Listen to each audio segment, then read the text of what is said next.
Hello guys and नमस्ते, स्वागत छ तपाईहरुलाई मेरो युट्युब च्यानलमा। र म आएको छु आज फेरि एउटा नयाँ टपिक लिएर। र आजको भिडियोको टपिक हुनेछ beginners fitness mistakes to avoid and what you can do for better results and better growth. र यो भिडियो जो नयाँ फिटनेस लाइफस्टाइल बाँच्छु भनेर स्टार्ट गर्न आँट्नु भएको छ र जो अलरेडी फिटनेस लाइफस्टाइलमा हुनुहुन्छ तर प्रपर नलेज र गाइडेन्स नभएको कारणले गर्दा रिजल्ट पाइराख्नु भएको छैन, उहाँहरू सबैलाई हेल्प हुन्छ भन्ने आश गर्दछु। So let's start the video. So mistake number 1 is not prioritising nutrition and rest. अब के हुन्छ भने जब हामी म फिट हुन्छु, म मेरो फिटनेस गोल एचिभ गर्छु भनेर स्टार्ट गर्छौँ, त्यति बेला हामीलाई थाहा हुन्छ कि हामीले केही न केही फिजिकल एक्टिभिटिज गर्नुपर्छ। त्यसको लागि हामी जिम जान्छौँ या कुनै पनि फिजिकल एक्टिभिटिज होस्, चाहे त्यो योगा, जिम अर रनिङ, हामी त्यो स्टार्ट गर्छौँ। हामीलाई थाहा छ कि त्यसले हाम्रो के भन्छ फिटनेस गोल एचिभ गर्न सक्छौँ भनेर।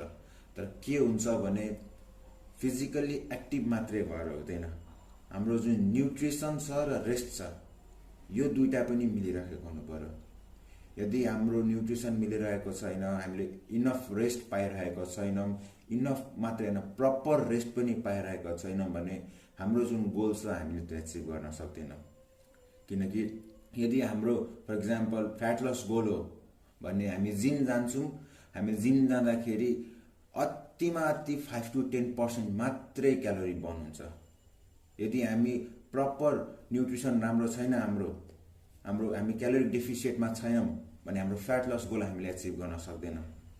र त्यसै गरी हाम्रो यदि मसल गेनको गोल छ, हामी जिम जान्छौँ, हामी आफ्नो बडी पार्ट एभ्री बडी पार्टलाई हिट गर्छौँ, तर यदि न्युट्रिसन पुगिरहेको छैन, इनफ क्यालोरी पुगिरहेको छैन, हामी क्यालोरी सरप्लसमा छैनौँ, हामीलाई इनफ कार्ब प्रोटिन फ्याट पुगिरहेको छैन भने हाम्रो गोल एचिभ हुँदैन।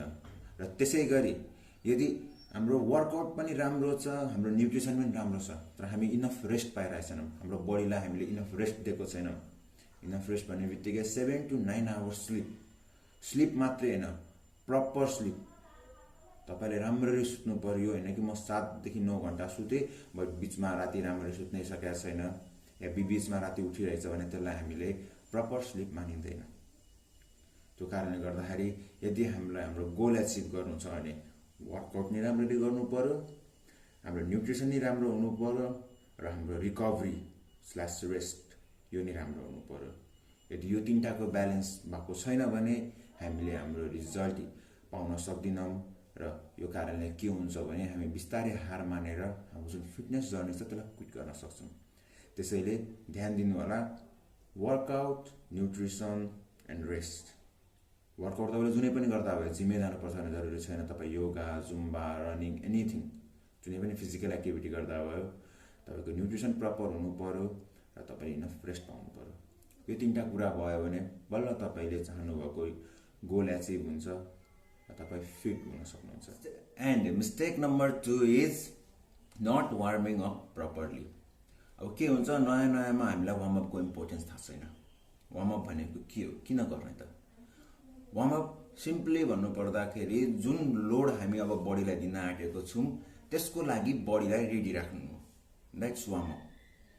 अब तपाईँलाई इक्जाम्पल दिनु पर्दाखेरि एउटा फलाम छ, यदि तपाईँ त्यो फलामलाई त्यत्तिकै हतौडा हान्नुहुन्छ भने न त्यसलाई तपाईँ कुनै सेपमा ल्याउन सक्नुहुन्छ, त्यो त्यसै टुट्न सक्छ, त्यो टुट्ने डर बेसी हुन्छ।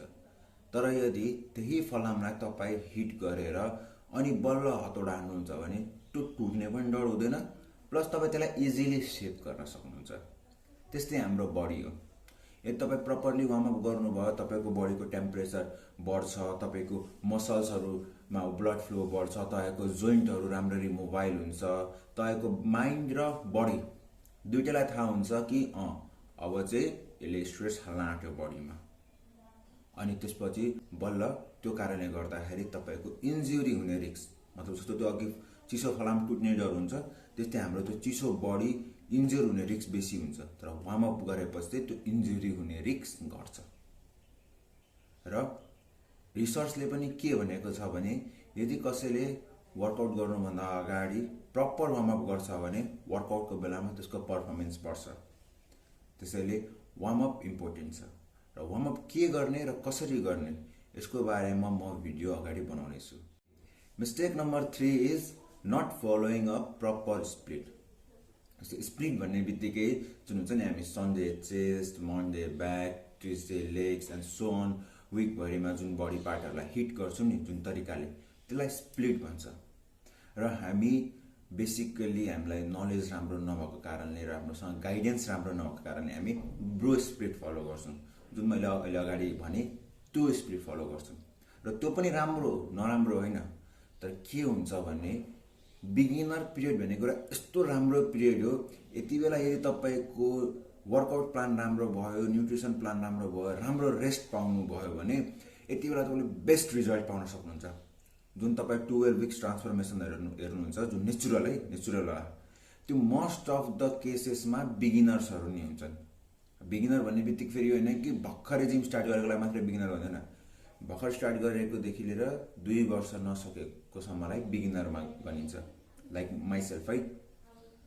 त्यो कारणले गर्दाखेरि तपाईँले यो स्टेजमा राम्रो प्लानिङ गरेर गर्न तपाईँले बेस्ट रिजल्ट पाउन सक्नुहुन्छ।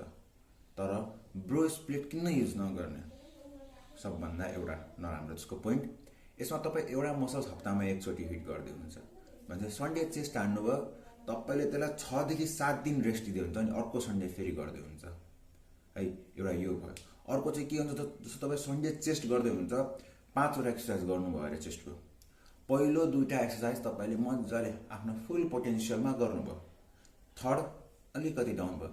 तर जब जुन लास्टको 2टा एक्सर्साइज पुग्नुहुन्छ, तपाईँ यति थाकिसक्नु भएको हुन्छ, तपाईँको त्यो चेस्ट मसल्स हिट गर्दाखेरि जुन सपोर्टिङ मसल्सहरू हुन्छ, सोल्डर, ट्राइसेप्स, यिनीहरू सब तपाईँको थाकिसकेको हुन्छ।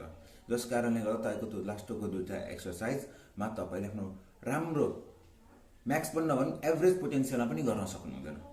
यदि त्यो लास्टको 2टा एक्सर्साइजलाई मान्नु लास्टमा तपाईँले फ्लाइज राख्नु भएको छ, तपाईँ 10 केजी डम्बल लिएर फ्लाइ मजाले 15-16 रेप्स गर्न सक्नुहुन्छ भने यदि त्यो लास्टमा आउँदै तपाईँ त्यो 5 केजीको डम्बलमा झर्नुहुन्छ, किनकि तपाईँको मसल्स त्यति धेरै एक्जस्ट भइसकेको हुन्छ।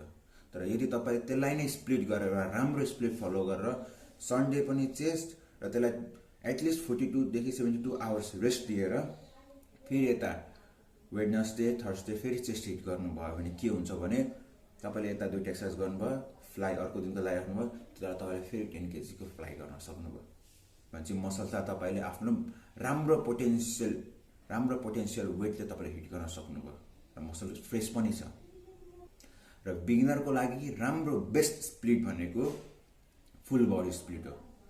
फुल बडी स्प्लिट भन्ने बित्तिकै तपाईँले रेगुलर गर्नु भएन, तपाईँले हप्तामा 3 दिन फुल बडी स्प्लिटले वर्कआउट गर्नु पर्यो। सो अब फुल बडी स्प्लिट कसरी गर्ने भन्दाखेरि Sunday full body, Monday rest, again full body rest, full body rest. तपाईँले एटलिस्ट आफ्नो 2टा फुल बडीको एक्सर्साइजको बिचमा 1 दिन रेस्ट हुनु पर्यो। र किन फुल बडी स्प्लिट मात्रै गर्ने, किन हप्ताको 3 दिन मात्रै गर्ने, त्योभन्दा धेरै किन नगर्नु भनेर सोध्नुहुन्छ होला। अब किन भन्दाखेरि तपाईँको बडीलाई तपाईँले भर्खरै यो नयाँ इन्भाइरोमेन्ट दिँदै हुनुहुन्छ। जुन वर्कआउट गर्दाखेरि भर्खरै नयाँ इन्भाइरोमेन्ट क्रिएट गर्दै हुन्छ, बडीलाई टाइम चाहिन्छ यसलाई एडप्ट गर्न, योसँगै ढल्न। यदि तपाईँले रेगुलर वर्कआउट गर्नुहुन्छ भने तपाईँले बडीलाई इनफ टाइम दिन सक्नुहुन्न, बडीले इनफ टाइम पाउँदैन कि त्योसँग एडप्ट गर्न।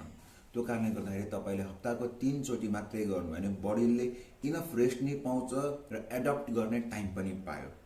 र तपाईँले 1-2 वर्षै गर्नुपर्छ भन्ने जरुरी छैन, फेरि पनि होइन, एटलिस्ट 6 महिना जति यो full body split 3 days a week try गर्नुहोस्। र त्यो 6 मन्थ पछि तपाईँले स्प्लिट चेन्ज गर्न सक्नुहुन्छ। हप्ताको 3 दिन नभएर अब 4 दिनवाला स्प्लिट या 5 दिनवाला या 6 दिनवाला स्प्लिट त्यसपछि तपाईँले युज गर्न सक्नुहुन्छ। अब 4th मिस्टेक चाहिँ के हो भने not lifting weights or not doing exercise with proper technique and ego lifting. अब यो चाहिँ के हुन्छ भने तपाईँसँग राम्रो नलेज छैन र तपाईँलाई गाइड गर्ने कोही राम्रो हुन्न भने तपाईँलाई टेक्निक थाहा हुँदैन र कतिपयले नयाँले के गर्न खोज्छ, यो वेट त हल्का भयो, म अर्को वेट लिएर आन्छु।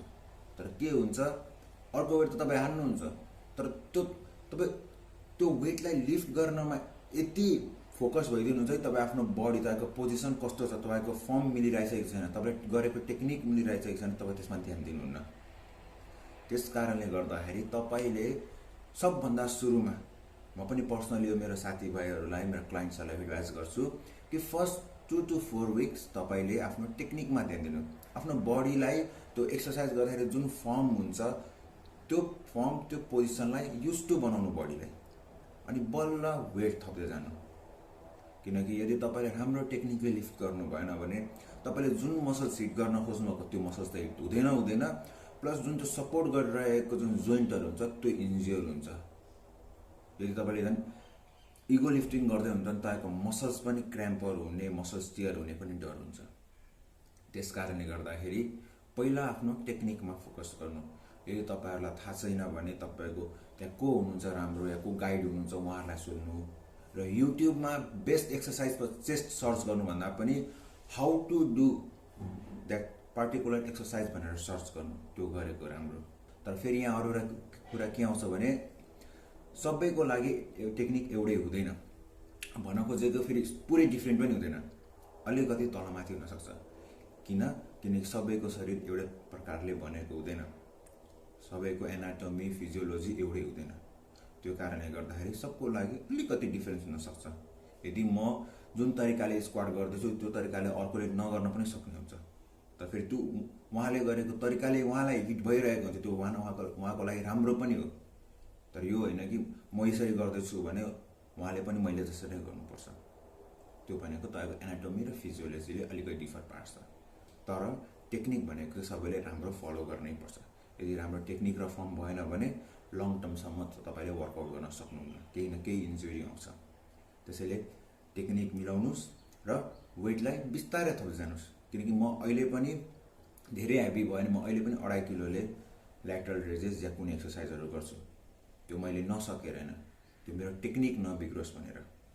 किनकि म बडी जर्क गरेर मेरो यसरीको ठाउँमा अलिकति यसरी उठाइदिउँला भनेर म 10-12 किलो पनि सक्छु, तर त्यसले मलाई फाइदा त केही भएन, बेकारमा इन्जुरी हुने टेन्सन। त्यो कारणले गर्दाखेरि टेक्निक र फर्ममा ध्यान दिनु होला। Mistake number 5 is hitting a single body part regularly. अब यो चाहिँ मोस्टली के हुन्छ भने जसलाई एप्स चाहिएको छ, चाहे त्यो मसल गेन गर्न आउनुभएको होस् या फ्याट लस गर्न आउनुभएको होस्, उहाँ दुइटैलाई के हुन्छ भने मलाई एप्स चाहियो या मलाई पेट घटाउनु छ भनेर उहाँहरूले के हुन्छ रेगुलर एब्डोमिनल वर्कआउट गर्नुहुन्छ, या कसैले पुसअप्स रेगुलर गर्नुहुन्छ, पुलअप्स रेगुलर गर्नुहुन्छ, या कुनै एउटा पर्टिकुलर बडी पार्टलाई रेगुलर हिट गर्नुहुन्छ। अब यो उहाँहरूसँग प्रपर नलेज र गाइडेन्स नभएर। र यो किन गर्नु हुँदैन भन्दाखेरि तपाईँको न्युट्रिसन पनि राम्रो छ, तपाईँको रेस्ट नि राम्रो छ, तपाईँले 7 to 9 आवर्स सुतिरहनु भएको छ भने पनि यो गर्नु किन मिलेन भने एउटा मसल्सलाई हिट गरेपछि त्यो मसल्सलाई एटलिस्ट 42 आवर्सदेखि 72 आवर्सको रेस्ट दिनुपर्छ। यदि त्यति तपाईँले रेस्ट दिनु भएन भने तपाईँको त्यो मसल्स रिकभर हुँदैन र लङ टर्ममा त्यो मसल ग्रो हुँदैन। So that's it guys. यदि यो भिडियो तपाईँहरूलाई मन परेमा र हेल्पफुल लागेमा भिडियोलाई लाइक गरिदिनु होला, आफ्नो थट्स कमेन्ट गरिदिनु होला र यो भिडियोको लिङ्क सेयर गरिदिनु होला, र यस्तै राम्रो भिडियोहरूको लागि च्यानललाई सब्सक्राइब गरिदिनु होला। म तपाईँहरूसँग भेट्नेछु मेरो नेक्स्ट भिडियोमा। Till then, bye by.